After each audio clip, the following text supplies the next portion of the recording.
J'ai appris cette recette et maintenant tous ceux qui y goûtent souhaitent la savourer.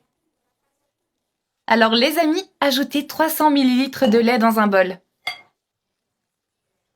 Ajoutez une pincée de sel. Puis enfin, terminez en ajoutant un œuf entier. Mélangez bien les ingrédients ensemble. Ensuite les amis, ajoutez 300 g de farine de blé dans le même bol.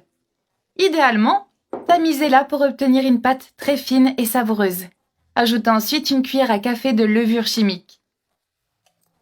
Voici le point et la texture idéale de la pâte. Ici, c'est très liquide.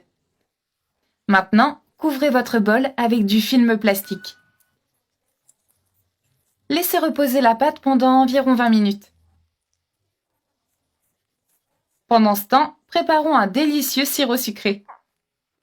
Ajoutez alors une tasse de sucre dans une casserole, puis ajoutez une demi-tasse d'eau.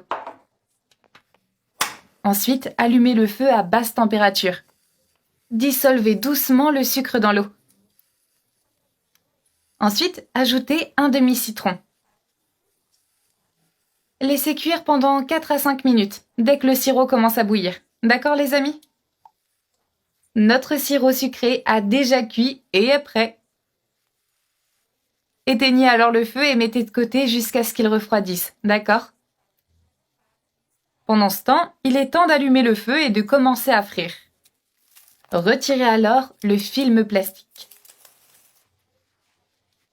À l'aide d'une cuillère à petits trous, prélevez une petite quantité de pâte et placez-la dans l'huile chaude.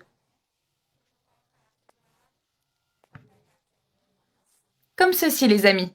Vous voyez?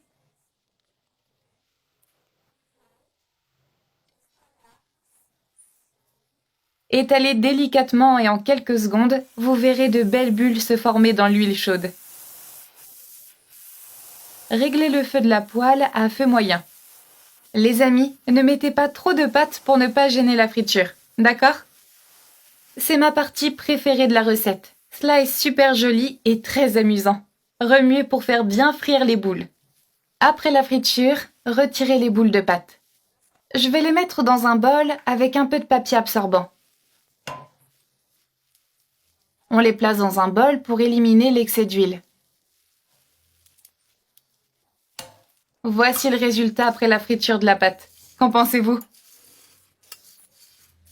Ajoutons ensuite des graines de sésame blanc. Cela va les rendre plus jolies encore. Les amis, la dernière étape consiste à ajouter le sirop sucré au citron. Remuez à nouveau pour mélanger les ingrédients. Ajoutez plus de graines de sésame si vous le souhaitez, d'accord? Cet ingrédient est facultatif. Ajoutez-le à la recette uniquement si vous l'aimez. Voilà les amis, qu'en pensez-vous? On essaye?